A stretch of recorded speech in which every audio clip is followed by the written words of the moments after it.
Jamais je n'aurais pensé que les derniers mots que mon propre fils m'adresserait seraient « Crève tout seul, vieux pathétique ». Pourtant, c'est exactement ce qui s'est passé dans cet hôpital parisien en décembre 2023. Avant de continuer, abonnez-vous à la chaîne et activez la cloche, car nous publions de nouvelles histoires chaque jour. Laissez un pouce bleu et dites-nous dans les commentaires depuis quelle ville vous nous regardez. Je m'appelle Raphaël Moreau, j'ai 68 ans, et pendant 5 décennies, j'ai bâti un patrimoine que je croyais être l'héritage parfait pour mon fils unique. Comme je me trompais. Tout a commencé le 15 décembre 2023, lorsque les élancements dans mon abdomen sont devenus insupportables. Cela faisait 5 jours que j'étais hospitalisé à la Pitié-Salpêtrière quand Antoine a finalement daigné se montrer. Il n'est pas venu par inquiétude filiale, il est venu parce qu'il avait besoin d'argent. Encore une fois. « Papa, il faut que tu me prêtes 600 €, m'a-t-il dit, sans même me demander comment j'allais. Ses yeux avaient ce regard désespéré que je ne connaissais que trop bien. C'est urgent, j'ai des problèmes avec des gens très dangereux. Antoine Moreau, mon fils de 42 ans, était devenu un étranger pour moi. Quand sa mère, ma chère Hélène, est morte d'un cancer il y a 15 ans, j'ai promis que je prendrais soin de lui pour toujours. Mais prendre soin ne signifiait pas nourrir ses vices. « Des usuriers, encore, Antoine ?» lui ai-je demandé, bien que je connaisse déjà la réponse. « Combien de fois avons-nous eu cette conversation ?» Son visage s'est durci. « Ne me fais pas la morale, le vieux. J'ai juste besoin de l'argent. Je te le rendrai après. »« Après » ai-je répété avec amertume. C'était le même mot qu'il avait utilisé quand je lui avais prêté 15 000 € pour sa soi-disant affaire d'import-export qui n'a jamais existé. Le même mot quand je l'avais aidé avec 8 000 € pour régler les dettes de sa voiture. Il y avait toujours un « après » qui n'arrivait jamais. Non, Antoine, pas cette fois. Le silence qui a suivi était assourdissant. J'ai vu son visage passer de la supplication à l'incrédulité et finalement à la fureur la plus pure que j'ai jamais vue. « Tu es en train de me dire non ?» Sa voix s'est élevée si fort que l'infirmière dans le couloir s'est retournée pour nous regarder. « Papa, ce sont des usuriers ? Tu comprends ce que ça veut dire ? Tu veux qu'ils me cassent les jambes ? » « Je comprends parfaitement ce que ça veut dire, » ai-je répondu avec le calme que seules les années peuvent donner.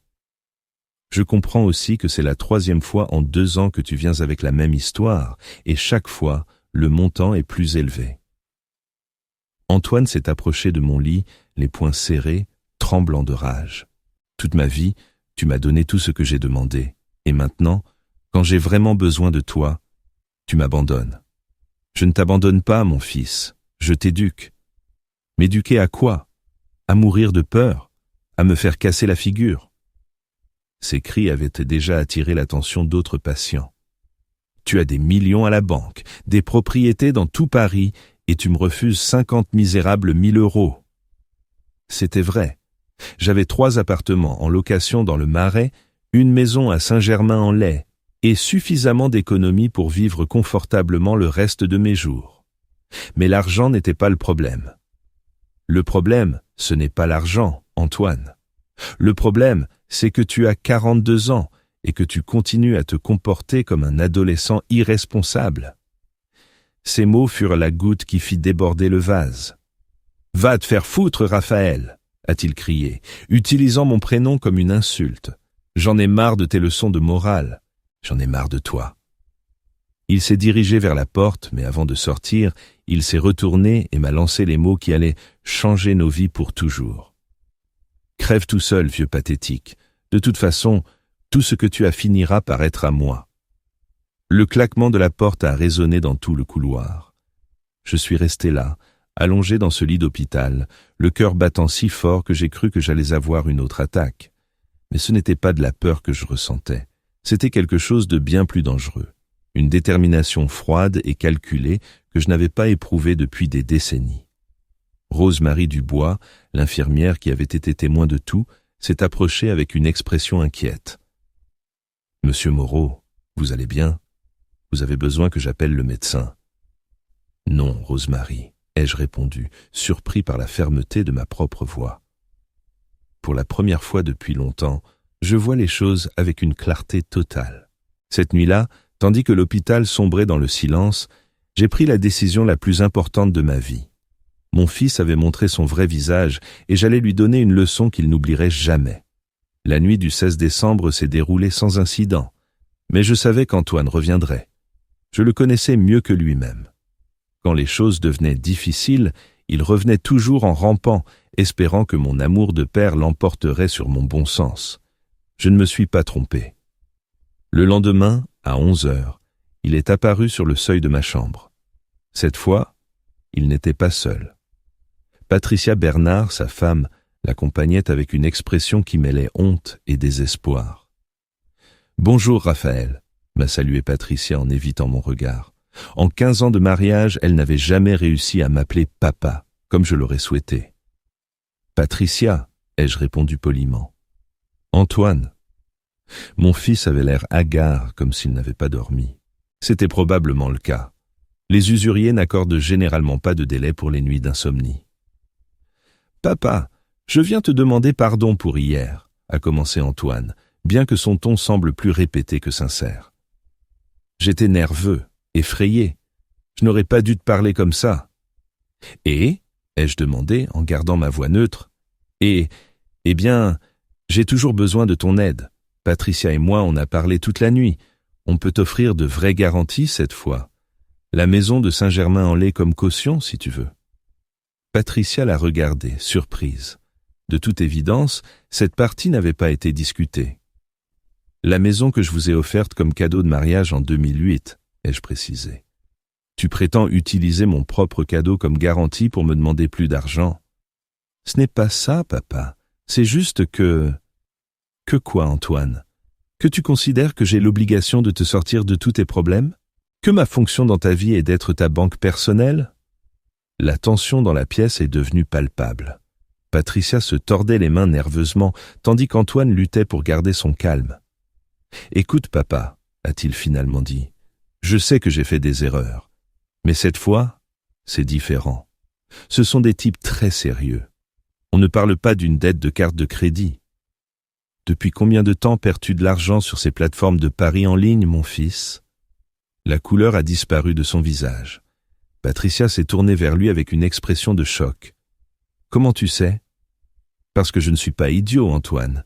Parce que depuis des mois, je vois les prélèvements sur les comptes joints que nous partageons encore. Parce que ton schéma de dépenses a radicalement changé depuis que tu as découvert ces applications. » Patricia s'est levée de sa chaise comme propulsée par un ressort. « Des paris en ligne? Tu m'as dit que c'était pour l'affaire d'import-export. » « Patricia, laisse-moi t'expliquer. »« Non, » a-t-elle crié avec une fureur que je ne lui avais jamais vue. « Tu m'as menti. Pendant des mois, tu m'as menti. »« Ça suffit, » a rugi Antoine, perdant complètement les pédales. « J'en ai ras-le-bol de me justifier devant tout le monde. » Il s'est tourné vers moi, les yeux injectés de sang. « Et toi? Toi, avec ton air de supériorité morale, toujours à juger, toujours à critiquer. Tu sais quoi? Je me fiche complètement de ce que tu penses. » Plusieurs patients des chambres voisines étaient sortis dans le couloir, attirés par les cris. Rosemary et une autre infirmière se sont approchées rapidement. « Monsieur, vous allez devoir baisser la voix ou quitter l'hôpital, » a averti Rosemary. « Parfait, » a vociféré Antoine. « De toute façon, cet endroit pue. » Il s'est approché de mon lit, se penchant sur moi, avec une expression de mépris que je n'oublierai jamais. « Écoute-moi bien, vieil avare. Tu peux rester ici avec ton argent et ta morale de merde. Mais quand tu crèveras, et j'espère que ce sera bientôt, tout ce que tu as construit sera à moi, et je le dilapiderai comme bon me semble, juste pour salir ta mémoire. » Patricia a essayé de l'arrêter en tirant sur son bras. « Antoine, arrête, c'en est trop. » Il s'est dégagé violemment de son emprise. « Toi aussi, tu te mets contre moi. » Parfait. Tout le monde contre Antoine. Il s'est de nouveau adressé à moi, cette fois, avec un sourire cruel que je n'ai pas reconnu comme celui de mon fils. « Tu sais ce qui était le plus pathétique dans tout ça, papa? C'est que tu continues de croire que ton avis m'importe, que tu continues de croire que tu peux me contrôler avec ton argent. Mais la réalité, c'est que tu es un vieux fini, cloué sur un lit d'hôpital, complètement inutile. » Il a fait une pause dramatique, regardant autour de lui pour s'assurer qu'il avait un public. « Crève tout seul, vieux pathétique. Crève tout seul et arrête de pourrir la vie des autres. » Le silence qui a suivi était absolu. Même les patients dans le couloir avaient cessé de murmurer. Patricia s'était couvert le visage de ses mains, pleurant silencieusement. Les infirmières nous regardaient avec un mélange d'horreur et de pitié. Antoine, apparemment satisfait du spectacle qu'il avait monté, s'est dirigé vers la sortie. « On s'en va, Patricia. Il n'y a plus rien à faire ici. » Elle l'a suivi comme un zombie sans me regarder dans les yeux. Avant de disparaître par la porte, je l'ai entendu lui murmurer « Je n'arrive pas à croire ce que tu viens de faire. » Sa réponse a été claire et impitoyable. Il était temps que le vieux sache qui commande ici.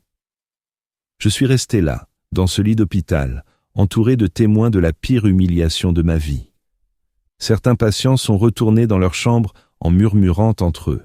D'autres m'ont adressé des regards de pitié qui faisaient plus mal que n'importe quelle insulte. Rosemary s'est approchée avec une expression inquiète. « Monsieur Moreau, je suis vraiment désolé. Vous n'auriez pas dû assister à une telle scène. »« Rosemary, lui ai-je dit d'une voix posée, je veux que vous sachiez que ce que vous venez de voir et d'entendre pourrait être très important à l'avenir. Pourriez-vous vous souvenir de chaque mot ?» Elle m'a regardé, intrigué. « Bien sûr, monsieur Moreau, mais pourquoi ?»« Parce que mon fils vient de commettre la plus grande erreur de sa vie, » ai-je répondu, sentant une fureur froide s'installer dans ma poitrine. Il allait payer pour chacun de ses mots. Cet après-midi-là, en contemplant le plafond de ma chambre, j'ai su avec une certitude absolue que la relation entre Antoine et moi était terminée pour toujours. Mais cela ne signifiait pas que j'allais rester les bras croisés. Au contraire, il était temps de lui montrer qui commandait vraiment. Les heures qui ont suivi l'explosion d'Antoine se sont écoulées dans un silence étrange. Ce n'était pas le silence de la défaite, mais quelque chose de bien plus dangereux. Le silence de la planification. Tandis que mon corps récupérait dans ce lit de la pitié salpêtrière, mon esprit travaillait à toute vitesse, traitant des décennies de mauvaises décisions et d'amour mal compris. Le docteur Antoine Blanc est arrivé pour sa ronde du soir, me trouvant plus alerte que je ne l'avais été depuis des jours. « Monsieur Moreau, je suis heureux de vous voir en meilleure forme. Les analyses montrent une amélioration considérable, » m'a-t-il informé en consultant mon dossier. Cependant, le personnel m'a dit que vous aviez eu une visite compliquée. « Docteur Blanc, lui ai-je dit en me redressant légèrement, j'ai besoin de vous demander quelque chose d'important. Selon votre avis médical, ma capacité mentale est-elle parfaitement intacte ?» La question l'a surpris. « Absolument. Vos facultés cognitives sont parfaites. Pourquoi me demandez-vous cela ? Parce que je vais prendre des décisions très importantes dans les jours à venir, et j'ai besoin qu'il y ait une trace médicale de ma lucidité mentale. » Il a hoché lentement la tête, commençant à comprendre la gravité de la situation.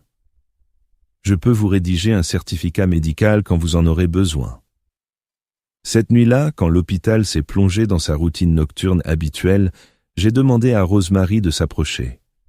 Au cours des dernières heures, j'avais observé son comportement. C'était une femme intègre, travailleuse, avec des valeurs solides, exactement le type de personne dont j'aurais besoin comme témoin. « Rosemary, ça fait longtemps que vous travaillez ici ?»« 15 ans, monsieur Moreau. J'ai tout vu dans cet hôpital. » « Alors vous saurez reconnaître quand un fils traite mal son père. » Elle a baissé les yeux, mal à l'aise. « Il ne m'appartient pas de juger les relations familiales des patients. Je ne vous demande pas de juger. Je vous demande de vous souvenir, d'être témoin de la vérité quand ce sera nécessaire. » Rosemary m'a étudié avec curiosité. Il y avait quelque chose dans son expression qui me disait qu'elle comprenait parfaitement où cette conversation menait. « Monsieur Moreau, puis-je vous parler honnêtement ? Je vous en prie. En 15 ans, j'ai vu beaucoup de familles en crise. J'ai vu des fils désespérés, des pères têtus, des situations compliquées. Mais jamais, au grand jamais, je n'avais assisté à autant de cruauté d'un fils envers son père. Les mots qu'il a utilisés, cela n'a aucune justification. Ces paroles ont confirmé ce que je savais déjà.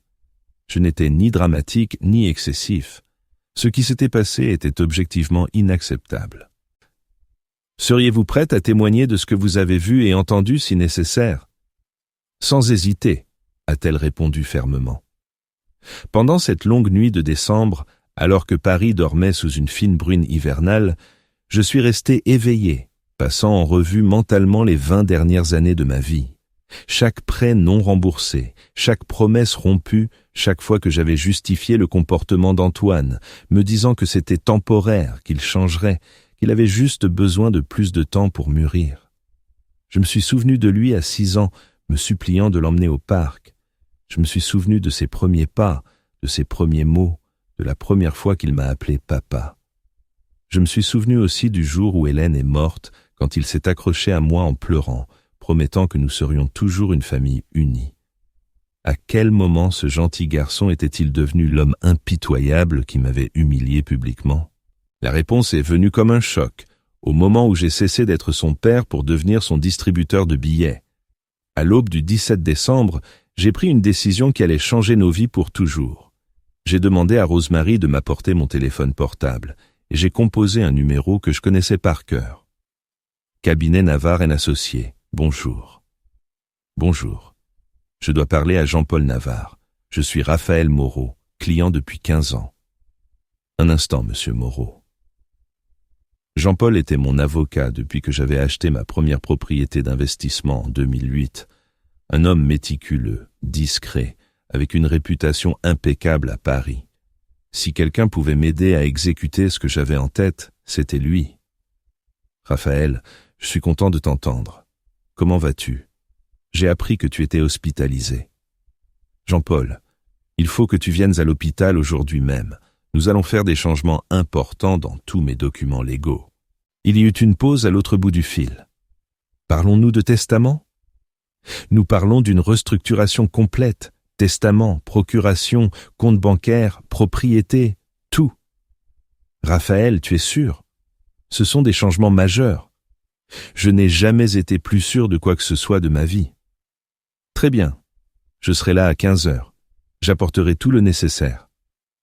Après avoir raccroché, je me suis adossé à l'oreiller, ressentant une étrange sensation de libération. Pour la première fois depuis des décennies, j'allais prendre des décisions basées sur la justice et le respect, et non sur le chantage émotionnel et la manipulation. Rosemary est entrée avec mon petit déjeuner, remarquant immédiatement le changement dans mon humeur. « Vous avez l'air différent ce matin, monsieur Moreau. Plus déterminé. » Parce que je le suis, Rosemary. Après 68 ans de vie, je vais enfin faire ce qui est juste. Et qu'est-ce qui est juste ? Apprendre à mon fils que les actions ont des conséquences, que le respect n'est pas optionnel, surtout envers celui qui vous a donné la vie, et que l'argent ne doit jamais, au grand jamais, être plus important que la dignité. Elle a souri avec approbation. Ma mère disait toujours, « Les enfants qui ne respectent pas leurs parents ne respectent personne. » Votre mère était une femme sage. Le reste de la matinée, j'ai préparé mentalement la liste des changements que j'allais mettre en œuvre. Chaque décision était calculée. Chaque mouvement avait un but précis. Ce n'était pas la vengeance que je cherchais, c'était la justice. C'était enseigner, même tardivement, les leçons que j'aurais dû enseigner des années auparavant. Quand Jean-Paul Navarre est apparu dans ma chambre cet après-midi-là, portant sa mallette en cuir et avec une expression sérieuse, j'ai su que le moment d'agir était arrivé. « Jean-Paul, ce que nous allons faire aujourd'hui changera ma vie et celle de ma famille pour toujours. Je suis ici pour te conseiller et exécuter ta volonté, Raphaël. Mais avant, je dois être absolument certain que tu prends ces décisions en pleine capacité mentale et sans coercition. Le docteur Blanc m'a examiné ce matin. J'ai le certificat médical qui atteste de ma parfaite lucidité mentale. » Jean-Paul a hoché la tête en ouvrant sa mallette. « Alors, procédons. Dis-moi exactement ce que tu veux faire. » Alors que je commençais à lui expliquer mon plan, j'ai senti un calme profond s'installer dans ma poitrine. Après des années à être traité comme une banque, j'allais enfin retrouver ma dignité. Et mon fils allait apprendre la leçon la plus dure de sa vie. Tandis que j'attendais que Jean-Paul organise les documents sur la table d'appoint de ma chambre, mon esprit a inévitablement voyagé dans le passé. Non pas le passé lointain de l'enfance dorée d'Antoine, mais les 5 dernières années où les signaux d'alarme avaient été là, me criant une vérité que je refusais de voir. Avant de procéder au changement juridique, ai-je dit à Jean-Paul, je dois te raconter toute l'histoire. Tu dois comprendre pourquoi je fais cela. Il s'est installé dans le fauteuil, adoptant la posture d'écoute active qu'il avait perfectionnée en des décennies de pratiques juridiques. Tout a commencé en 2019, ai-je commencé, sentant chaque souvenir devenir plus net en le verbalisant. Antoine était rentré à la maison complètement désespéré. Il m'a dit qu'il avait investi les économies familiales dans les crypto-monnaies et qu'il avait tout perdu. 23 000 € disparus du jour au lendemain. As-tu vérifié cette information ? Bien sûr que non, c'était mon fils. Pourquoi m'aurait-il menti sur une chose pareille ? L'ironie de ma naïveté passée me faisait physiquement mal. Je lui ai donné 25 000 € pour compenser les pertes et 5 000 autres pour que Patricia ne la prenne pas. Antoine m'a supplié que ce soit notre secret. Jean-Paul prenait des notes méticuleusement. Y a-t-il eu d'autres occasions ? Oh, bien plus. En mars 2020, il avait besoin de 12 000 € pour sauver son travail. Apparemment, il avait commis une erreur dans un audit et devait couvrir le déficit avant d'être licencié. Je lui ai donné l'argent sans poser de questions. La pandémie avait été une période particulièrement productive pour les excuses d'Antoine. Je me suis souvenu comment il avait profité de la crise économique générale pour justifier une série interminable d'urgences financières. En août 2020, c'était 8 000 € pour éviter la saisie de sa voiture. En décembre de la même année, 15 000 autres parce que Patricia avait besoin d'une opération médicale privée urgente. En mai 2021. Raphaël, m'a interrompu doucement Jean-Paul. As-tu jamais vérifié l'une de ces histoires ?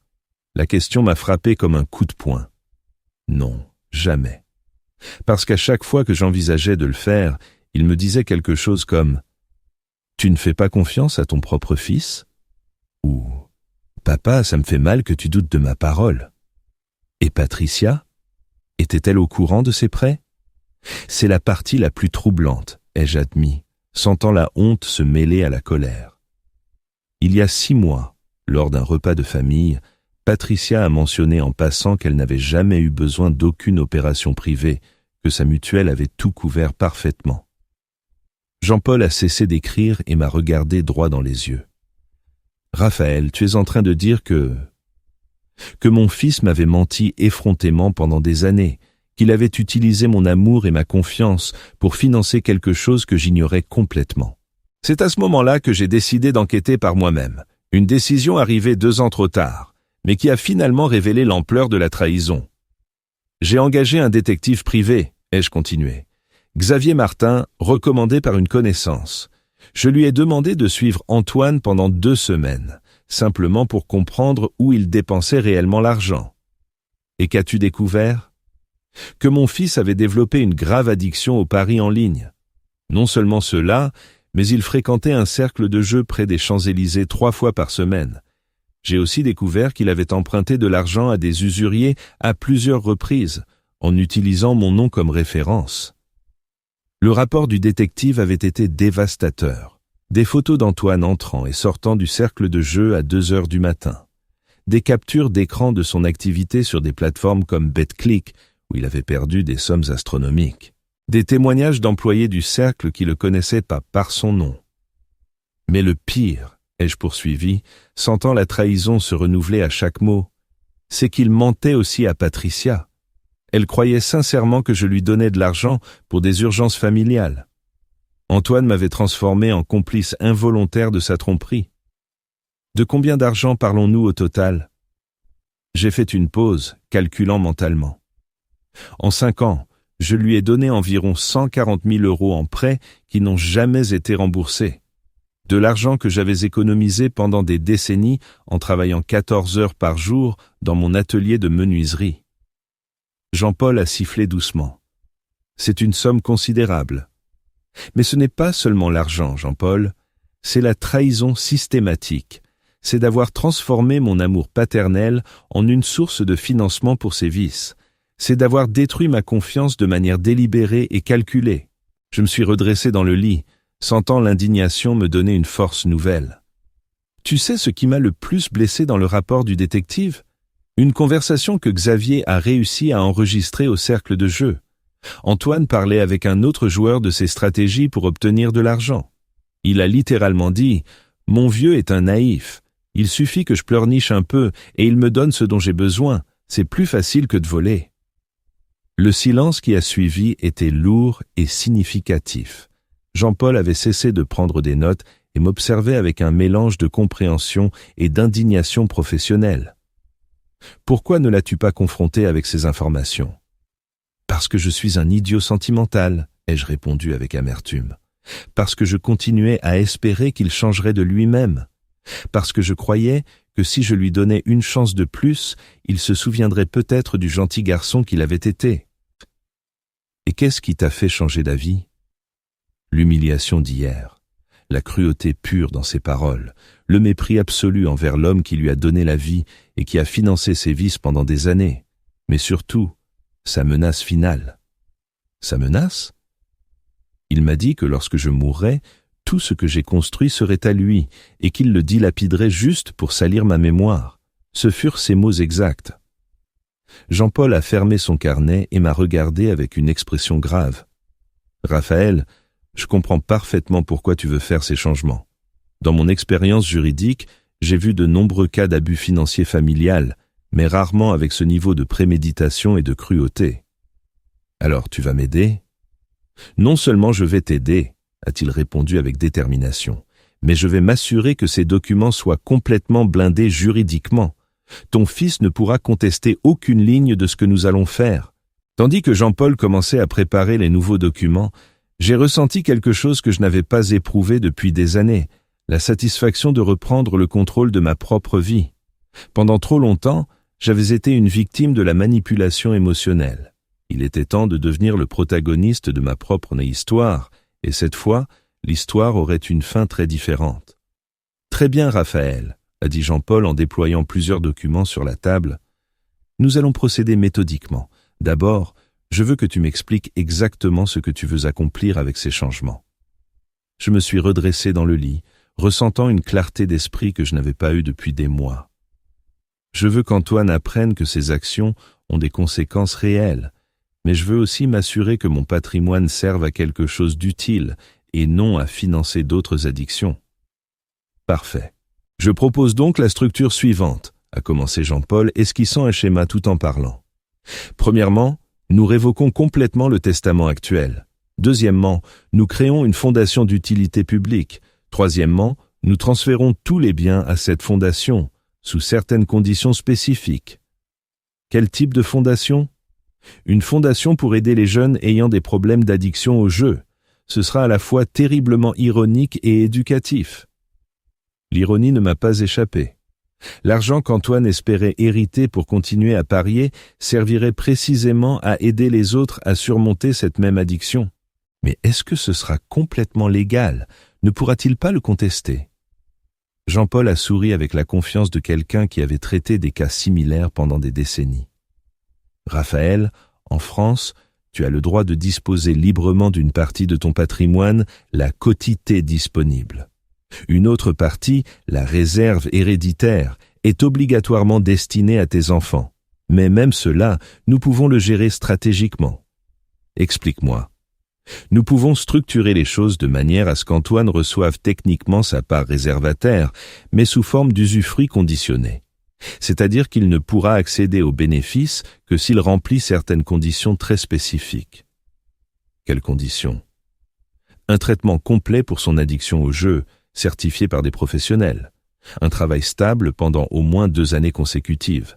Et le plus important, des excuses publiques et sincères pour son comportement envers toi. La stratégie était brillante. Ce n'était pas une vengeance aveugle, mais une justice éducative. Il aurait une réelle chance de se racheter, mais il devrait la mériter. Et les propriétés ? Nous les transférerons immédiatement à la fondation. L'appartement du Marais, où tu vis actuellement, restera ta résidence à vie. Mais après ton décès, il reviendra également à la fondation.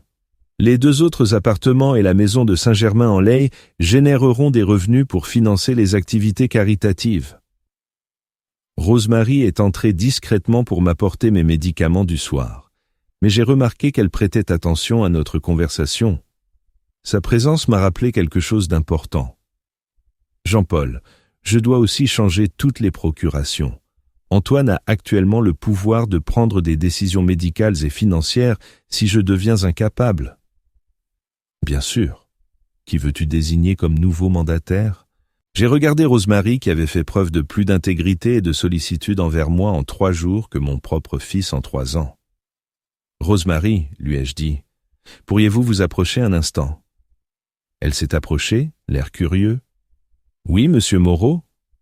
Seriez-vous prête à accepter d'être ma mandataire légale, pour les décisions médicales et la gestion d'urgence, au cas où je deviendrais incapable? Ses yeux se sont agrandis de surprise. Monsieur Moreau, c'est un immense honneur. Mais êtes-vous sûr?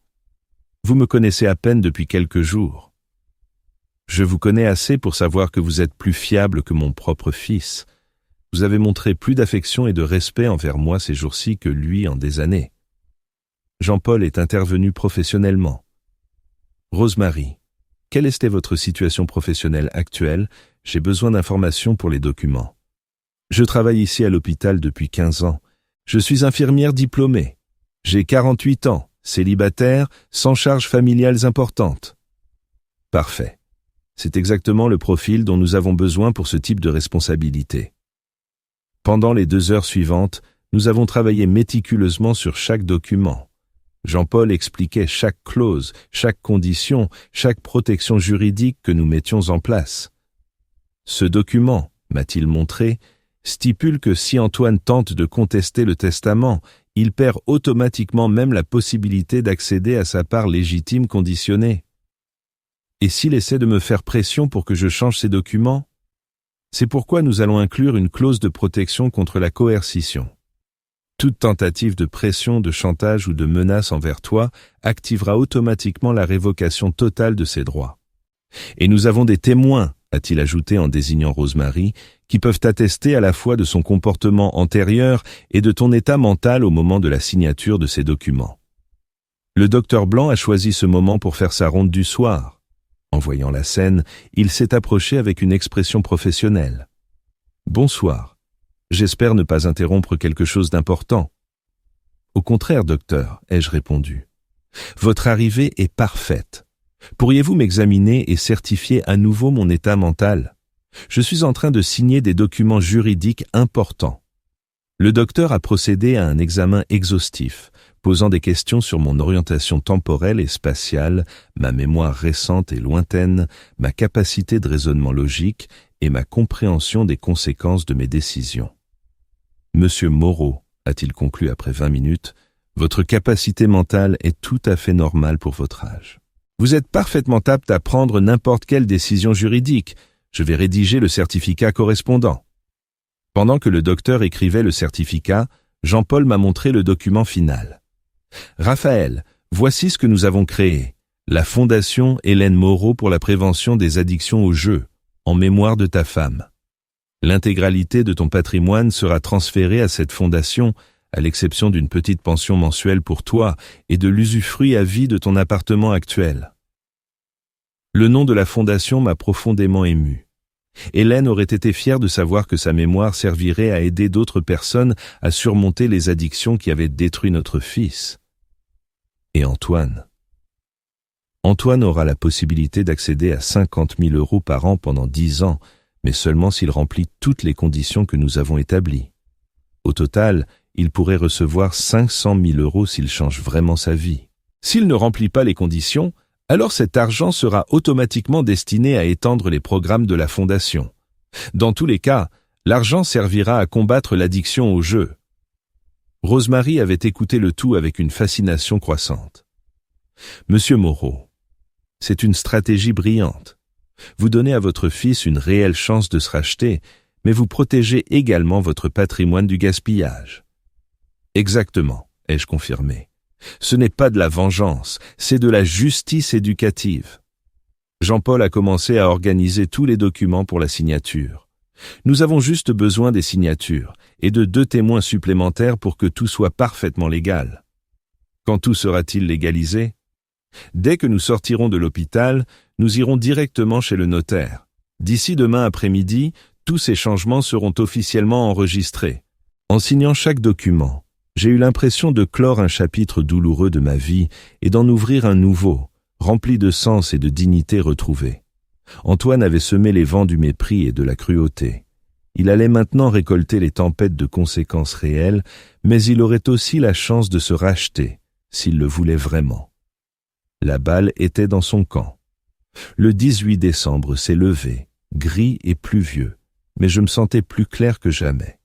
Les documents étaient signés, mais il restait la partie la plus délicate, exécuter tous les changements sans qu'Antoine ne se doute de ce qui se passait. « Bonjour, monsieur Moreau », m'a salué Rosemary en apportant le petit déjeuner. « Comment vous sentez-vous aujourd'hui ?»« Comme un homme qui a enfin repris le contrôle de sa vie », ai-je répondu, surpris par l'énergie dans ma propre voix. Jean-Paul devait venir tôt pour finaliser les détails des transferts. Pendant ce temps, j'avais un appel important à passer. J'ai composé le numéro de ma banque où j'avais mes comptes depuis plus de 20 ans. « Bonjour, ici Raphaël Moreau. Je dois parler au directeur, Michel Sorel. »« Un instant, monsieur Moreau. » Michel et moi avions développé une relation de confiance au fil des ans. Il avait été témoin de la croissance de mon patrimoine et aussi des étranges demandes de virement qu'Antoine avait commencé à faire récemment. « Raphaël, heureux de t'entendre. Comment vas-tu ? J'ai appris que tu étais hospitalisé. » Michel, je dois t'informer de changements importants dans ma situation juridique. Aujourd'hui même, nous serons à ton bureau avec mon avocat pour modifier tous les accès à mes comptes. Un problème particulier ? Disons que j'ai découvert que ma confiance était mal placée. Antoine n'aura plus aucun type d'accès à mes finances. Il y eut une pause significative. Michel était trop professionnel pour faire des commentaires, mais son silence en disait long. « Raphaël, je dois t'informer que ton fils a posé des questions sur tes comptes récemment.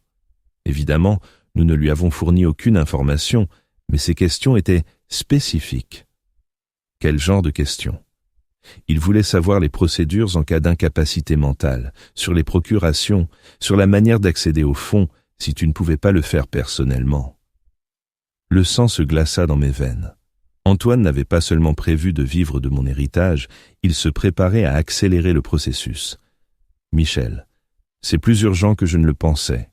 Peux-tu bloquer préventivement toute tentative d'accès non autorisé ? » « Bien sûr. Je mets immédiatement en place un protocole de sécurité supplémentaire.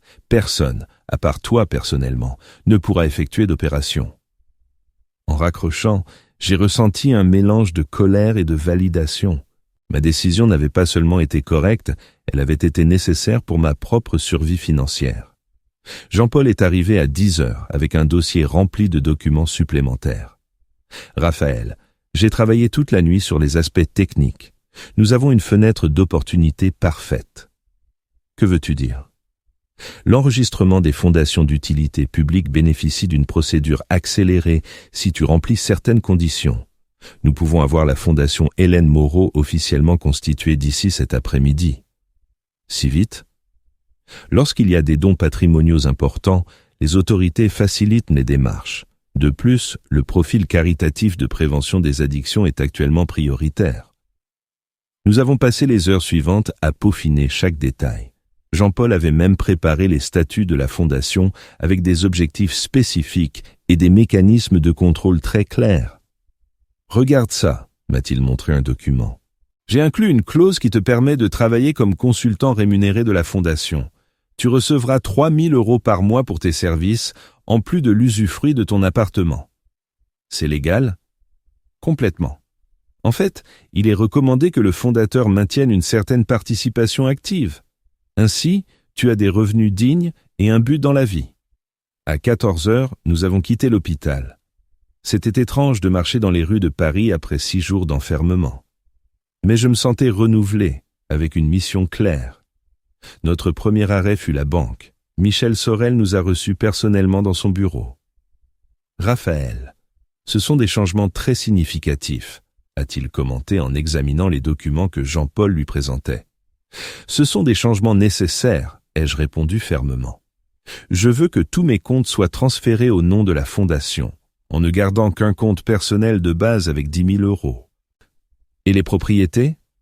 Les actes de propriété seront modifiés aujourd'hui même. 3 propriétés passeront entièrement à la fondation et mon appartement actuel restera en usufruit à vie. Le processus bancaire a pris 2 heures. Michel a été méticuleux, s'assurant que chaque virement était parfaitement documenté. Raphaël, m'a-t-il dit à la fin, en 30 ans d'expérience bancaire, je n'ai jamais vu une restructuration patrimoniale aussi bien planifiée.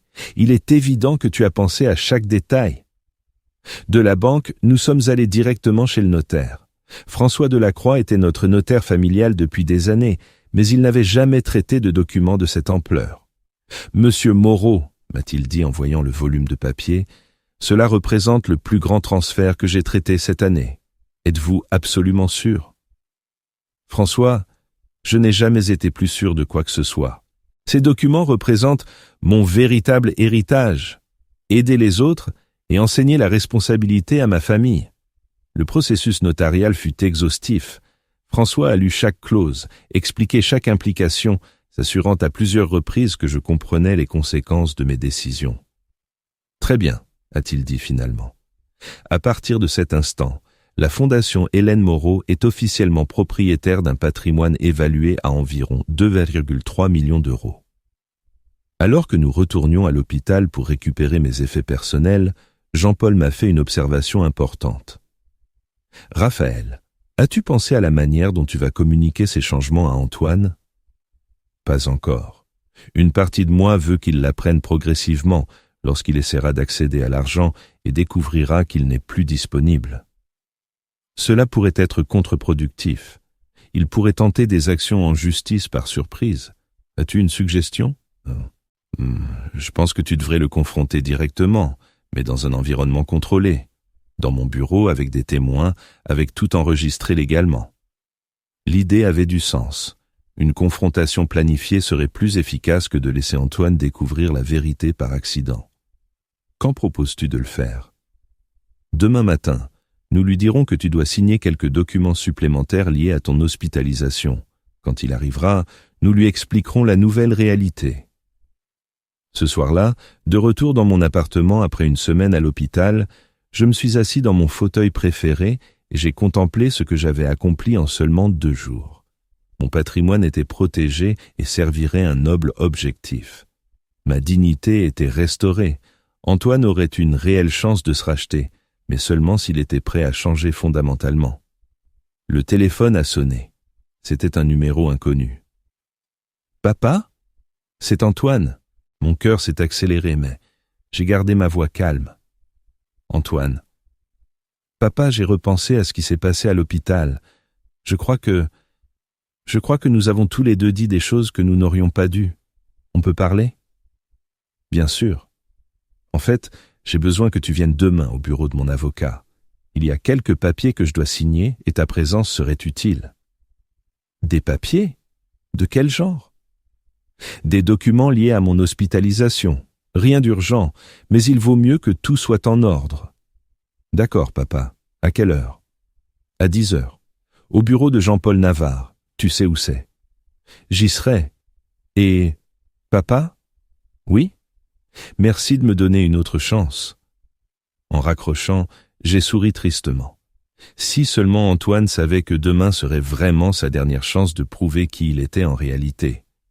La confrontation finale était programmée, et cette fois, j'avais toutes les cartes en main. La nuit du 19 décembre fut l'une des plus longues de ma vie. Non pas à cause de la douleur physique, mais à cause de l'anticipation de ce qui allait arriver. À 6 heures du matin, j'étais déjà complètement réveillé, repassant mentalement chaque détail du plan que nous allions exécuter dans quelques heures. Rosemary est arrivée à 7 heures pour son service du matin, me trouvant déjà habillé et prêt. « Monsieur Moreau, vous avez l'air différent ce matin, plus déterminé. Aujourd'hui est le jour où mon fils découvrira qui est vraiment son père, ai-je répondu en ajustant la cravate que je n'avais pas portée depuis une semaine. Jean-Paul est apparu ponctuellement à 8 heures, portant sa mallette et avec une expression de professionnalisme absolu. « Es-tu prêt pour ça, Raphaël ? » Je me prépare depuis toute ma vie, même si je ne le savais pas. Avant de partir pour son bureau, nous avons décidé de faire un arrêt stratégique. Je devais récupérer quelques documents personnels de mon appartement, mais surtout, je voulais m'assurer que le décor était parfaitement planté. Jean-Paul, ton bureau a-t-il un système d'enregistrement? Bien sûr. Pour des cas comme celui-ci, il est indispensable d'avoir un enregistrement audiovisuel de tout ce qui se dit.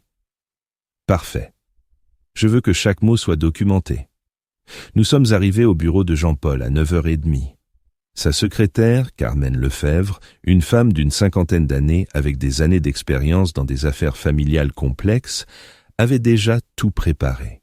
« Monsieur Moreau », m'a-t-elle salué avec un respect sincère. « Monsieur Navarre m'a expliqué la situation. Je veux que vous sachiez que j'admire votre décision d'enseigner la responsabilité familiale. » Merci, Carmen. Votre soutien signifie beaucoup. À 10h-5, Jean-Paul a discrètement activé le système d'enregistrement. Les caméras étaient dépositionnées de manière à capturer à la fois mon expression et celle d'Antoine pendant toute la conversation. Ponctuellement à 10h, Antoine a frappé à la porte. Carmen l'a fait entrer dans la salle de réunion où Jean-Paul et moi l'attendions. « Bonjour papa », m'a-t-il salué avec un sourire qui semblait répéter. « Jean-Paul, merci de nous recevoir. »« Antoine, assieds-toi », lui ai-je indiqué en montrant la chaise en face de nous. Il s'est installé, visiblement mal à l'aise face à la formalité de l'ambiance. Ses yeux se déplaçaient nerveusement entre Jean-Paul, les documents sur la table et mon expression sérieuse. « Bon, papa, quel document as-tu besoin de signer? J'espère que ce n'est rien de compliqué. »« Antoine, » ai-je commencé, gardant ma voix calme mais ferme. Avant de parler de documents, nous devons avoir une conversation très importante. À propos de quoi? De ce qui s'est passé à l'hôpital il y a 3 jours. Son visage a immédiatement changé. Le sourire a disparu, remplacé par une expression défensive. « Papa, je t'ai déjà dit que je suis désolé. J'étais désespéré, je n'ai pas réfléchi à ce que je disais. »« Tu n'as pas réfléchi à ce que tu disais, l'ai-je interrompu. Antoine, tu m'as dit textuellement « Crève tout seul, vieux pathétique. De toute façon, tout ce que tu as finira par être à moi. » Oui, d'accord, mais... Mais quoi? Y a-t-il une justification pour humilier publiquement l'homme qui t'a donné la vie? Pour me menacer de dilapider ma mémoire après ma mort? Antoine s'est agité inconfortablement sur sa chaise. Papa, j'étais sous pression. Les usuriers me menaçaient. Les usuriers qui te menaçaient à cause des dettes de jeu que tu as accumulées pendant des années, ai-je ajouté, voyant son visage se décomposer. Comment le sais-tu? Que tu es accro au jeu, que tu me mens systématiquement depuis 5 ans, que tu utilises mon amour paternel pour financer tes vices? Jean-Paul est intervenu professionnellement. Antoine, ton père a engagé une enquête privée. Nous savons exactement comment tu as dépensé les 140 000 € qu'il t'a prêtés ces dernières années. La couleur a complètement disparu du visage d'Antoine. Papa, je peux tout expliquer. M'expliquer quoi? Que tu m'as menti sur les crypto-monnaies, que tu as inventé l'opération de Patricia, que tu as utilisé mon nom comme référence auprès de prêteurs illégaux? Je ne savais pas que tu savais. Bien sûr que non. Tu étais si sûr de ma naïveté que tu n'as jamais envisagé que je puisse te découvrir. Antoine a essayé de se lever, mais Jean-Paul l'a arrêté d'un geste. Antoine, ton père n'a pas fini de parler. Tu sais ce qui me fait le plus mal? Ai-je continué. Ce n'est pas l'argent. Ce ne sont même pas les mensonges. C'est que tu as transformé mon amour en un outil de manipulation. C'est que tu as détruit la confiance que j'avais placée en toi, mon fils unique. Papa, on peut arranger ça. Je peux changer, je te le promets. Comme tu as promis de changer les autres fois, comme tu as promis de rendre l'argent que tu n'as jamais rendu? Jean-Paul a pris la parole. Antoine, ton père a pris des décisions importantes concernant son patrimoine, des décisions qui sont directement liées à ton comportement. Quel genre de décisions? C'était mon tour de parler. J'ai créé la fondation Hélène Moreau pour la prévention des addictions au jeu. L'intégralité de mon patrimoine a été transférée à cette fondation. Le silence qui a suivi fut absolu. Antoine me regardait comme si j'avais parlé une langue étrangère. Qu'est-ce que ça veut dire? Ça veut dire qu'il n'y a plus d'héritage à attendre. Ça veut dire que l'argent que tu espérais gaspiller va maintenant servir à aider d'autres personnes à surmonter l'addiction que tu n'as jamais voulu affronter. Non, tu ne peux pas faire ça. Je suis ton fils, j'ai des droits. Tu as des droits limités, est intervenu Jean-Paul, et ton père a respecté ses droits. Mais il a aussi exercé son droit à disposer librement de ses biens. Antoine, ai-je poursuivi, ce n'est pas la fin, c'est une opportunité. Tu peux accéder à une partie du patrimoine, mais seulement si tu remplis des conditions spécifiques. Quelles conditions? Un traitement complet pour ton addiction au jeu, un travail stable pendant 2 années consécutives, et des excuses publiques et sincères pour la façon dont tu m'as traité. Antoine est resté immobile pendant plusieurs minutes. Je pouvais voir son esprit travailler, traitant les implications de ce qu'il venait d'entendre. Et si je n'accepte pas ces conditions? Alors cet argent sera destiné à étendre les programmes de la Fondation. De toute façon, il servira à combattre l'addiction au jeu. Finalement, Antoine a explosé. C'est une vengeance. Tu me punis pour un moment de désespoir. Non, mon fils, ai-je répondu avec une tristesse sincère. Je t'éduque. Je te donne l'opportunité de devenir l'homme que ta mère aurait voulu que tu sois. Antoine s'est levé brusquement, renversant sa chaise. Je n'accepterai pas ça. Je vais tout contester. Tu peux essayer, a dit calmement Jean-Paul. Mais je te préviens que si tu engages une action en justice contre ton père, tu perdras automatiquement même la possibilité d'accéder à ta part conditionnée. Je m'en fous. Antoine s'est dirigé vers la porte, mais avant de sortir, il s'est tourné vers moi avec une expression de haine pure. Ça ne va pas en rester là, le vieux. Tu ne sais pas à qui tu as affaire. Et il est sorti, en claquant une porte qui a résonné dans tout le bureau. Jean-Paul et moi sommes restés en silence pendant plusieurs minutes. « Tu penses qu'il tentera quelque chose ?» lui ai-je demandé. « Probablement, mais nous sommes préparés à tout ce qu'il pourrait essayer. » Cet après-midi-là, en marchant dans les rues de Paris, j'ai ressenti un étrange mélange de tristesse et de libération. J'avais perdu mon fils, mais j'avais retrouvé ma dignité. Et pour la première fois depuis des années, l'avenir m'appartenait entièrement. Les 3 jours qui ont suivi la confrontation au bureau de Jean-Paul se sont déroulés dans un silence inquiétant. Antoine ne m'avait pas recontacté, mais je savais qu'il tramait quelque chose. Je le connaissais trop bien. Lorsqu'il se sentait acculé, sa première réaction était toujours l'attaque. Le 22 décembre, alors que je prenais mon petit déjeuner tranquillement dans mon appartement, le téléphone a sonné. C'était un numéro que je ne reconnaissais pas. « Raphaël Moreau ? » « Oui, c'est moi. Ici Laurent Rousseau, avocat. Je représente votre fils, Antoine Moreau. Nous devons parler de toute urgence. » Alors, Antoine avait décidé de jouer la carte juridique. Intéressant. Bien sûr, mais toute communication juridique devra passer par mon avocat, Jean-Paul Navarre. Monsieur Moreau, cela pourrait se résoudre à l'amiable si... Par l'intermédiaire de mon avocat, ai-je répété fermement avant de raccrocher. J'ai immédiatement appelé Jean-Paul. Les manœuvres juridiques ont commencé.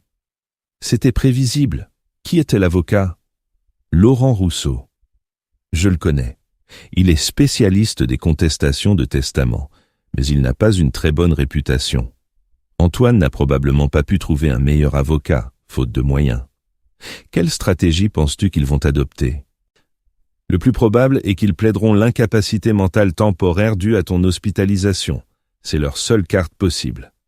Cet après-midi-là, Jean-Paul a reçu officiellement la plainte. Quand je suis arrivé à son bureau pour l'examiner, je n'ai pas pu m'empêcher de sourire face au désespoir évident des arguments présentés. « Regarde ça », m'a montré Jean-Paul. « Ils allèguent que tu étais sous forte médication, ce qui affectait ta capacité de jugement, que les décisions ont été prises sous pression émotionnelle et, mon préféré, que j'ai exercé une influence indue sur toi pour servir mes propres intérêts. Ont-ils une chance de réussir? Aucune. Nous avons de multiples certificats médicaux, des enregistrements audio et vidéo, des témoins indépendants. Mais le plus important, nous avons l'enregistrement de ses propres mots, te menaçant et t'humiliant. Quelle est la prochaine étape? Nous contre-attaquons. Non seulement nous allons défendre ton droit à disposer librement de ton patrimoine, mais nous allons aussi démontrer exactement pourquoi tu as pris ces décisions. Le 24 décembre, le soir du réveillon, j'ai reçu un appel inattendu. C'était Patricia. « Raphaël, s'il te plaît, ne raccroche pas. J'ai besoin de te parler. » Sa voix était brisée, différente de toutes nos conversations précédentes. « Patricia, dis-moi. » Antoine m'a raconté ce qui s'est passé. La fondation, les conditions. Tu dois savoir quelque chose d'important. Je t'écoute. Antoine m'a menti sur tout. Pendant des années, il m'a dit que tu lui donnais de l'argent pour des urgences familiales. Je pensais que tu étais généreux avec nous. Je n'ai jamais su qu'il nourrissait une addiction au jeu. Pourquoi me racontes-tu ça maintenant? Parce que ce matin, j'ai trouvé des factures du cercle de jeu dans sa veste. Des factures de cette semaine, Raphaël. Même après tout ce qui s'est passé, il continue de parier. L'information m'a frappé comme un coup de poing. Antoine n'avait rien appris. Son repentir au bureau de Jean-Paul avait été complètement faux. Patricia, es-tu prête à témoigner de cela? Oui. En fait, je veux te demander pardon pour toutes ces années. Si j'avais su la vérité. Tu n'as rien à te reprocher. Tu as aussi été victime de ces mensonges. Raphaël, il y a autre chose. Antoine prépare quelque chose pour après Noël. Il a parlé avec des gens étranges, passé des appels à toute heure. Je crois qu'il est désespéré. Après avoir raccroché, j'ai immédiatement appelé Jean-Paul pour l'informer de la conversation. Sa réponse fut immédiate et stratégique. Raphaël, cela change tout. Patricia peut être un témoin clé, non seulement des mensonges passés, mais aussi du fait qu'Antoine continue de jouer même maintenant. Cela détruit complètement tout argument selon lequel il aurait changé ou mériterait une considération spéciale. Que proposes-tu? Une réunion finale. Nous convoquons officiellement toutes les parties. Antoine, son avocat, Patricia, nous. Nous leur présentons toutes les preuves d'un seul coup. Nous les mettons au pied du mur avec des faits irréfutables. Quand? Le 27 décembre. Nous leur donnerons un ultimatum. Soit ils retirent la plainte et Antoine accepte les conditions initiales, soit nous déposons une contre-plainte pour diffamation, fraude et abus financiers. Le 27 décembre est arrivé, gris et froid, mais je me sentais plus préparé que jamais. Le bureau de Jean-Paul avait été transformé en une salle d'audience improvisée, avec des caméras, des enregistreurs et tous les documents méticuleusement organisés. Antoine est arrivé accompagné de Laurent Rousseau, un homme d'une 60aine d'années à l'air nerveux. Patricia est arrivée séparément, clairement décidée à dire la vérité. « Messieurs, » a commencé formellement Jean-Paul, « cette réunion a pour but de résoudre définitivement le différend entre Raphaël Moreau et son fils Antoine, afin d'éviter une longue procédure judiciaire. » Laurent Rousseau a tenté de prendre le contrôle de la situation. « Maître Navarre, mon client est prêt à négocier. Mais les conditions actuelles sont inacceptables. »« Maître Rousseau, » l'a interrompu Jean-Paul, « avant de parler de négociation, vous devez entendre de nouvelles preuves qui ont fait surface. » Jean-Paul a activé l'enregistreur et a commencé à diffuser la conversation téléphonique avec Patricia. Sa voix a rempli la pièce, racontant les mensonges d'Antoine sur l'argent, confirmant qu'elle n'avait jamais eu besoin d'opérations médicales, décrivant les récentes factures du cercle de jeu. Le visage d'Antoine s'est progressivement décomposé. Laurent Rousseau prenait frénétiquement des notes, comprenant clairement que son dossier s'effondrait. « Patricia, » s'est adressé Jean-Paul, « pouvez-vous confirmer devant toutes les personnes présentes qu'Antoine a continué à parier même après avoir pris connaissance des conséquences de ses actes ?»« Oui », a-t-elle répondu d'une voix ferme. « J'ai trouvé des reçus du cercle de jeu de la semaine dernière. Il a perdu 2300 € en une seule soirée. » Antoine a explosé. « Patricia, comment peux-tu me trahir comme ça? Ce n'est pas moi qui t'ai trahi, Antoine. C'est toi qui m'as trahi pendant des années. Tu m'as transformé en complice involontaire de tes mensonges. »« Antoine, suis-je intervenu en gardant ma voix calme, c'est ta dernière chance. Retire la plainte, accepte les conditions initiales pour accéder à ta part du patrimoine et engage-toi sincèrement à changer ta vie. »« Jamais, » a-t-il crié en se levant de sa chaise. « Je préfère ne rien avoir plutôt que de m'humilier devant toi. » Laurent Rousseau a tenté de le calmer. Antoine, réfléchis aux options. Non, ce vieux manipulateur ne contrôlera pas ma vie. Jean-Paul a souri froidement. Parfait.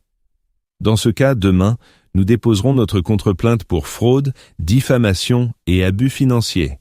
Nous chercherons non seulement à protéger le patrimoine de Raphaël, mais aussi à obtenir une compensation pour le préjudice moral et le recouvrement des 140 000 € obtenus frauduleusement. Quoi ? A balbutié Laurent Rousseau. Nous avons des preuves complètes de 5 ans de fraude systématique. Antoine ne perdra pas seulement tout droit au patrimoine, mais il pourrait aussi faire face à des poursuites pénales. Le silence qui a suivi fut assourdissant. Antoine me regardait avec un mélange de haine et de terreur, comprenant enfin qu'il avait complètement sous-estimé la situation. « Tu as 24 heures pour décider, lui ai-je dit finalement. Demain, à cette même heure, soit tu acceptes les conditions initiales, soit tu perds tout pour toujours. » Antoine est sorti du bureau comme un ouragan, suivi par son avocat visiblement défait. Patricia s'est approchée de moi avant de partir. Raphaël, tu as fait ce qu'il fallait. Antoine doit apprendre que les actions ont des conséquences. Ce soir-là, en contemplant les lumières de Noël de Paris depuis mon appartement, j'ai su que j'avais gagné bien plus qu'une bataille juridique. J'avais retrouvé ma dignité, mon but et mon avenir. Le 28 décembre s'est levé avec un appel que je n'attendais pas. C'était Laurent Rousseau, l'avocat d'Antoine, et sa voix était complètement différente de l'assurance feinte de la veille. « Monsieur Moreau, mon client souhaite retirer la plainte. » « Complètement ? » ?»« Oui. Et il accepte les conditions initiales que vous avez établies. » J'ai ressenti un mélange de soulagement et de tristesse. Soulagement, car la bataille juridique était terminée. Tristesse, car mon fils avait dû être poussé au bord du précipice pour commencer à comprendre la réalité. Antoine est prêt à remplir toutes les exigences. Le traitement pour l'addiction ? Le travail stable, les excuses publiques? Il dit que oui. Il veut vous parler personnellement pour vous demander pardon. Laurent, que les choses soient claires, ce n'est pas une négociation. Soit il respecte à la lettre tout ce qui a été convenu, soit il n'y a plus rien à discuter. Parfaitement compris. Cet après-midi-là, Antoine est apparu à mon appartement. Quand j'ai ouvert la porte, je l'ai à peine reconnu. Il avait perdu du poids, avait des cernes profonds, et ses vêtements étaient des froissés. Il semblait avoir vieilli de 10 ans en une semaine. « Papa », m'a-t-il dit d'une voix brisée. « Je peux entrer ?»« Vas-y. » Il s'est assis sur le canapé du salon, le même où il avait joué enfant, où nous avions regardé des films ensemble quand Hélène était encore en vie. L'ironie du moment ne m'a pas échappé. « Papa, je suis venu pour te demander pardon. Vraiment cette fois. » « Vraiment cette fois ?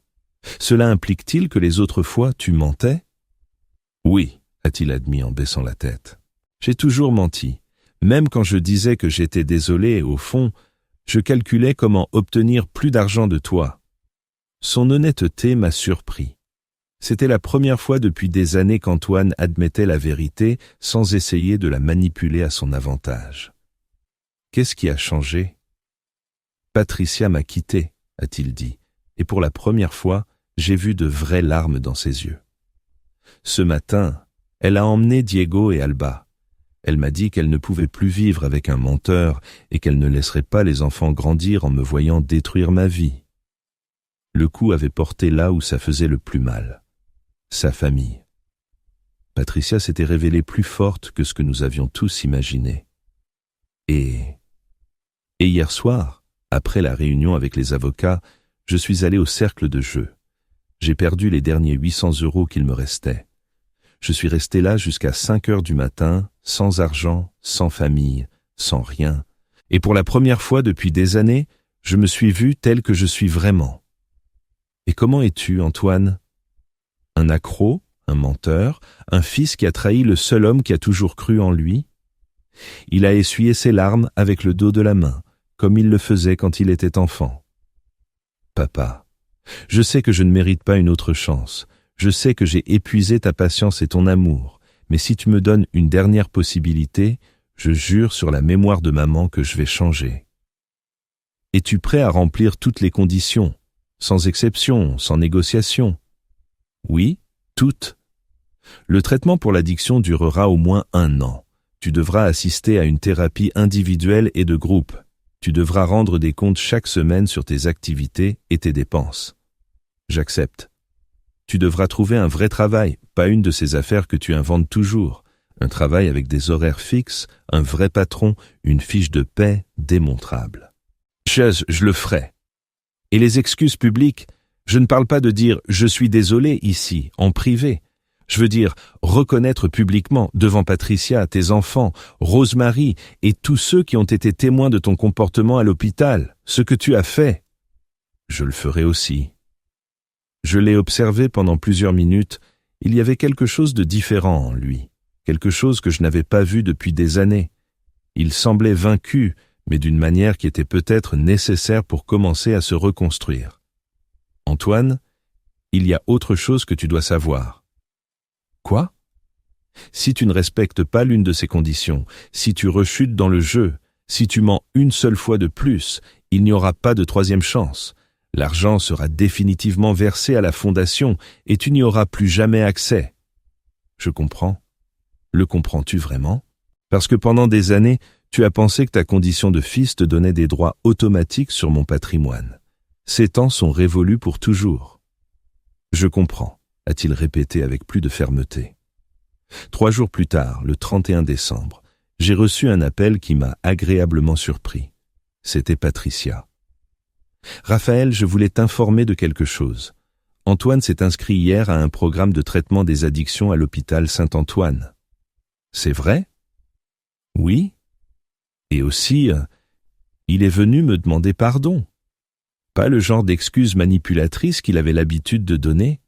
Une vraie excuse, admettant spécifiquement chaque mensonge qu'il m'avait raconté.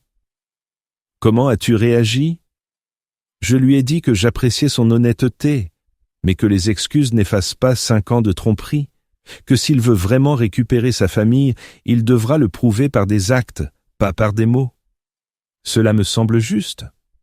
Raphaël, il y a autre chose. Les enfants veulent te voir. Diego et Alba n'arrêtent pas de demander après toi. Je leur ai expliqué, d'une manière adaptée à leur âge, ce qui s'était passé entre toi et leur père. Comment l'ont-ils pris? Diego, qui a déjà 15 ans, a parfaitement compris. Il m'a dit « Papy a bien fait. Papa avait besoin d'apprendre. » Alba est plus confuse, mais elle veut te voir. J'adorerais les voir. Est-ce que ça te va si je les amène demain après-midi? C'est l'épiphanie. Ce serait bien qu'ils passent un moment avec toi. Le 6 janvier 2024, jour de l'épiphanie, Patricia est arrivée avec Diego et Alba. Revoir mes petits-enfants après des semaines de tension familiale a été comme un baume pour l'âme. « Papy », m'a dit Diego avec un sérieux inhabituel pour son âge, « maman nous a expliqué ce qui s'est passé avec papa. Je veux que tu saches que nous comprenons pourquoi tu as dû faire ce que tu as fait. » Alba, plus jeune mais tout aussi perspicace, m'a serré fort dans ses bras. « Papy, est-ce que papa va guérir ?»« Ça dépend de lui, ma chérie, mais maintenant il essaie de se soigner et c'est ça l'important. » Pendant que les enfants jouèrent dans mon salon, Patricia et moi avons parlé dans la cuisine. « Tu crois qu'Antoine peut vraiment changer ?» m'a-t-elle demandé. « Je ne sais pas, ai-je admis honnêtement. Mais pour la première fois depuis des années, il fait face à de vraies conséquences. Il n'a plus d'argent facile, plus d'excuses, plus personne à blâmer à part lui-même. Les thérapeutes du programme disent que la première étape de la guérison est de toucher le fond. Alors, peut-être qu'il y a de l'espoir. » Cette nuit-là, après que Patricia eut ramené les enfants, je me suis assis dans mon appartement en réfléchissant aux changements extraordinaires de ces dernières semaines. J'avais perdu la relation que j'avais avec mon fils, mais peut-être, juste peut-être, j'étais en train de gagner la chance de connaître l'homme qu'il pourrait devenir. Le téléphone a sonné. C'était Antoine. « Papa, je voulais te dire qu'aujourd'hui, c'était mon 5e jour consécutif au programme de traitement. Je suis content de l'entendre. Et j'ai un entretien d'embauche demain dans une entreprise de construction. C'est un travail physique, horaire fixe, salaire de base, rien de glamour. Le travail honnête n'est jamais déshonorant, Antoine. Je sais, ça me coûte, mais je le sais. Quand nous avons raccroché, j'ai ressenti quelque chose que je n'avais pas éprouvé depuis des années à l'égard de mon fils, une petite étincelle d'espoir sincère. Les conséquences avaient été dures, mais elles commençaient enfin à enseigner les leçons que l'amour aveugle n'avait jamais pu enseigner. Les premiers mois de 2024 ont apporté une routine entièrement nouvelle dans ma vie. Pour la première fois depuis des décennies, mes journées n'étaient plus marquées par l'anxiété d'attendre la prochaine crise financière d'Antoine, mais par quelque chose de bien plus gratifiant, la construction de la Fondation Hélène Moreau. Le bureau de la Fondation a été établi dans un local modeste mais digne dans le quartier de Belleville. J'ai embauché 2 employés, Marie-Joséphine Leroy, une psychologue spécialisée dans les addictions, et Charles Dupont, un travailleur social expérimenté dans les programmes de réinsertion. « Monsieur Moreau, m'a dit Marie-Joséphine lors de notre première réunion de travail, ce que vous faites est admirable. Transformer une expérience familiale douloureuse en aide pour les autres témoigne d'une grandeur d'esprit exceptionnelle. » Marie-Joséphine, je ne le fais pas par grandeur. Je le fais parce que je comprends le problème de l'intérieur. J'ai vécu les conséquences de l'addiction au jeu de première main. Cette expérience personnelle sera inestimable pour aider les familles que nous accueillerons. En février, nous avons commencé à recevoir les premiers cas. Des parents désespérés dont les enfants avaient vidé les comptes familiaux. Des épouses qui avaient découvert des dettes cachées de milliers d'euros. Des jeunes qui avaient perdu leur travail, leurs relations et leur avenir à cause des paris en ligne. Chaque histoire me rappelait ma propre expérience avec Antoine, mais me donnait aussi un but renouvelé. La douleur que j'avais vécue servait maintenant à soulager la souffrance des autres. « Charles, lui ai-je dit un après-midi alors que nous examinions les dossiers actifs, je veux que nous mettions en place un programme spécifique pour les familles d'accros. Elles ont besoin d'autant d'aide que les accros eux-mêmes. C'est une idée brillante, monsieur Moreau. Les familles sont souvent les victimes les plus silencieuses. Pendant ce temps, je recevais des rapports hebdomadaires sur les progrès d'Antoine. Sa thérapeute, le docteur Carmen Sanchez, m'appelait chaque vendredi pour me tenir au courant de son évolution. « Votre fils montre un engagement sincère dans le traitement », m'a-t-elle informé début mars. Il a complété 8 semaines sans jouer, assiste religieusement à toutes les sessions et a commencé à travailler dans l'entreprise de construction. Et émotionnellement ? C'est un processus difficile. Il fait face à des années d'auto-illusion et de justification, mais pour la première fois, il est complètement honnête avec lui-même et avec moi. Croyez-vous que le changement est réel ? Monsieur Moreau, d'après mon expérience, lorsqu'un toxicomane perd tout ce qu'il appréciait et continue néanmoins son traitement, les chances de guérison augmentent considérablement.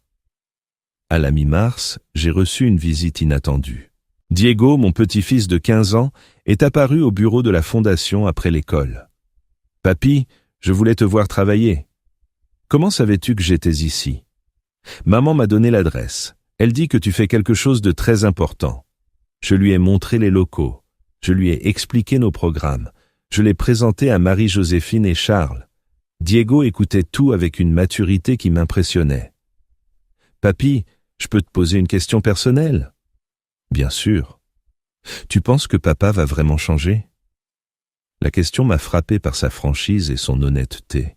Diego méritait une réponse tout aussi honnête. « Je ne sais pas, Diego. Ton père fait tout ce qu'il faut maintenant, mais l'addiction est une maladie très complexe. Ce que je sais, c'est que pour la première fois depuis des années, il a une réelle opportunité. Et s'il ne change pas, alors nous aurons fait tout notre possible, et toi et Alba devrez apprendre à construire vos vies sans dépendre des décisions de votre père. » Diego a hoché la tête avec un sérieux qui me brisait le cœur. Il était trop jeune pour gérer de tels sujets, mais la vie ne respecte parfois pas l'innocence de l'enfance. « Papy, je veux que tu saches quelque chose. Je suis fier de ce que tu as fait. Je sais que c'était difficile, mais quelqu'un devait t'arrêter, papa. » Ces mots venaient d'un jeune de 15 ans, mais ils avaient la sagesse de décennies. En avril, le moment que j'avais tant attendu et craint est arrivé, les excuses publiques d'Antoine. Il avait terminé 3 mois de traitement, travaillé depuis 3 mois dans la construction, et sa thérapeute le jugeait prêt pour cette étape cruciale. La réunion a été organisée au bureau de Jean-Paul Navarre avec tous les témoins présents. Patricia, Diego, Alba, Rosemary, qui avait généreusement accepté de venir, Marie-Joséphine de la Fondation, et bien sûr, Jean-Paul et moi. Antoine est arrivé ponctuellement, vêtu de ses vêtements de travail, visiblement nerveux mais déterminé. « Je veux commencer par demander pardon à chacun d'entre vous », a-t-il commencé, en maintenant un contact visuel avec nous tous. Pendant des années, j'ai menti, manipulé et trahi la confiance des personnes qui m'aimaient le plus. Il s'est adressé spécifiquement à Patricia. Patricia, pendant 5 ans, je t'ai menti sur l'argent que je demandais à mon père. Je t'ai transformé en complice involontaire de mes tromperies et j'ai mis en péril la stabilité de notre famille. Puis, il s'est tourné vers ses enfants. Diego, Alba, votre père a été un mauvais exemple. Je vous ai appris que mentir et manipuler sont des moyens acceptables d'obtenir ce que l'on veut. Je me suis complètement trompé. Il s'est adressé à Rosemary. Rosemary, vous avez été témoin de mon comportement le plus méprisable à l'hôpital. Les mots que j'ai utilisés envers mon père étaient impardonnables et je regrette que vous ayez dû assister à une telle cruauté. Enfin, il m'a regardé droit dans les yeux. Papa, j'ai transformé ton amour paternel en un outil de financement pour mes vices. J'ai trahi toute une vie de sacrifice et de dévouement. Je t'ai humilié publiquement alors que tu étais le plus vulnérable. Il n'y a aucune excuse pour ce que j'ai fait.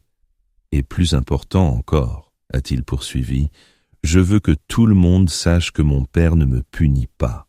Il m'éduque. Pour la première fois de ma vie d'adulte, je fais face aux conséquences réelles de mes actions et cela me sauve la vie.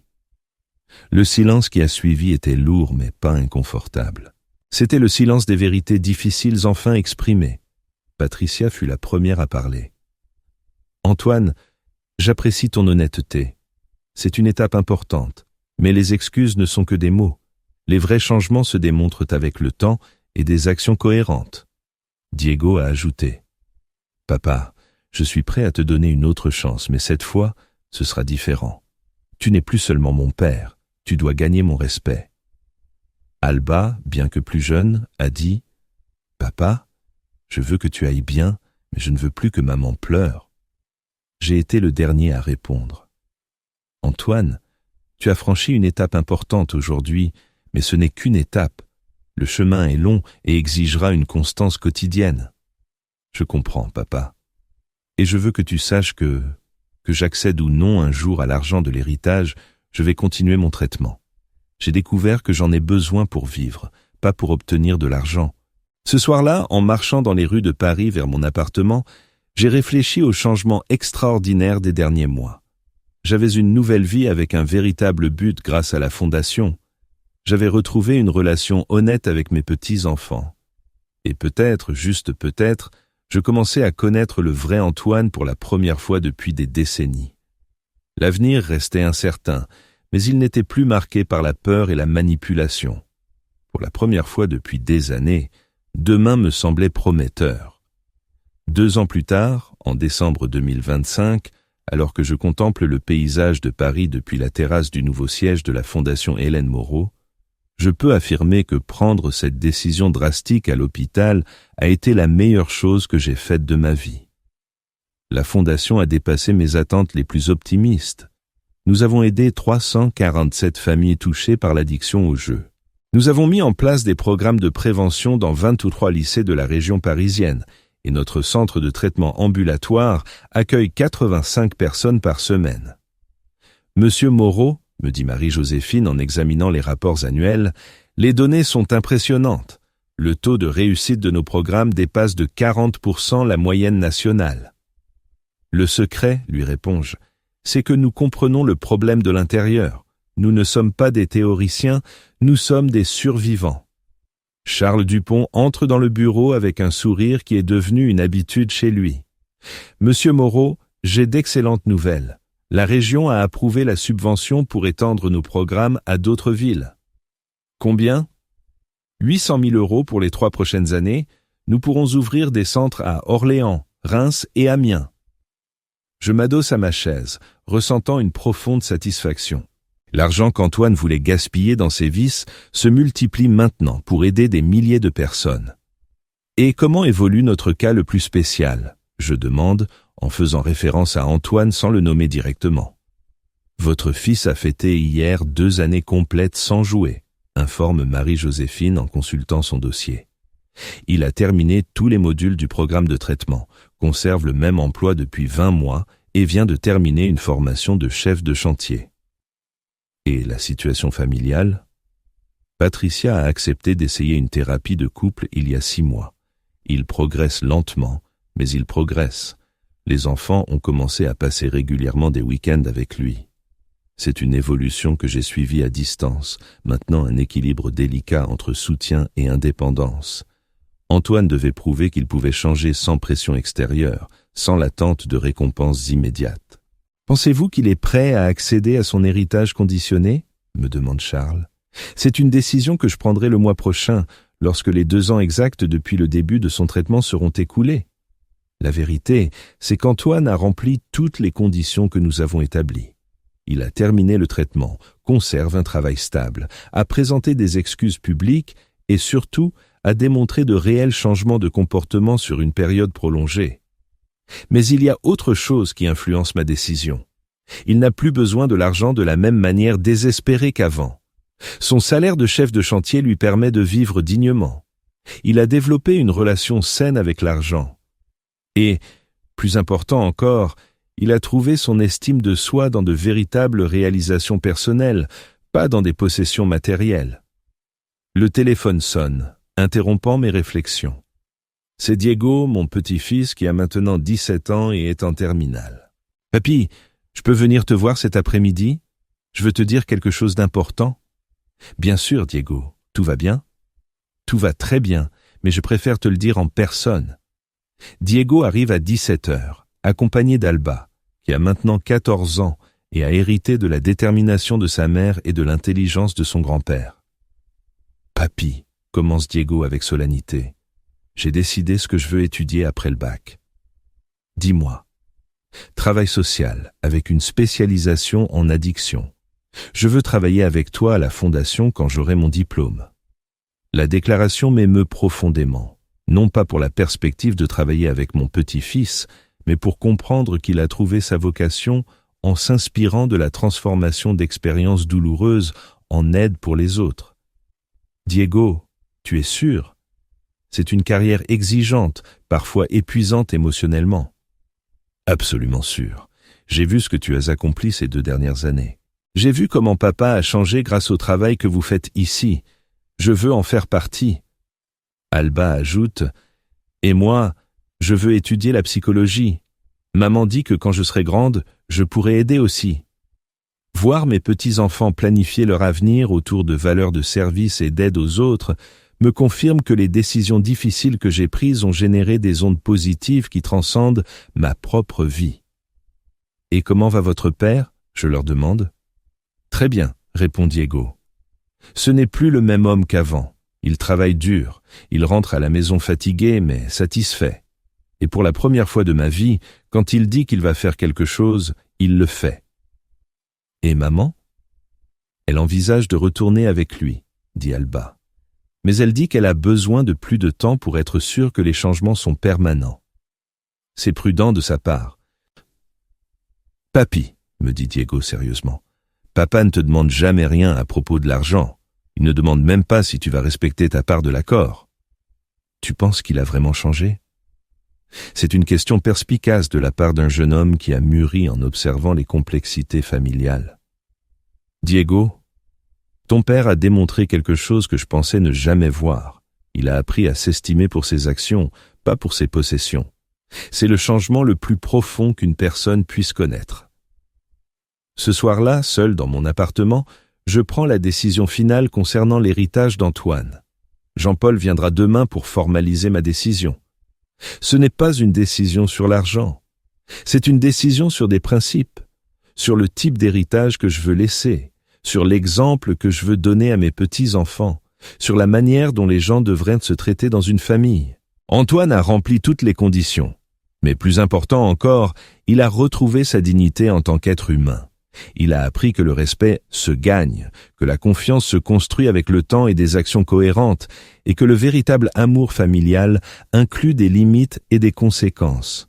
L'argent qu'il recevra lui permettra d'améliorer sa qualité de vie, peut-être d'acheter une petite maison, d'assurer l'éducation de ses enfants, mais ce ne sera plus une béquille pour soutenir une vie sans but. Ce sera un outil pour construire l'avenir qu'il a lui-même commencé à dessiner. En fin de compte, cette histoire ne parle pas d'argent, d'héritage ou de vengeance. Elle parle de quelque chose de bien plus profond. La possibilité de transformation humaine lorsque les conséquences réelles remplacent la permissivité, lorsque le véritable amour inclut le courage de dire non, et lorsque la douleur se transforme en but. Antoine m'a appris, sans le savoir, qu'être un bon père signifie parfois être prêt à être considéré temporairement comme un mauvais père. Il m'a appris que protéger quelqu'un des conséquences de ses actes n'est pas de l'amour, c'est de la complicité.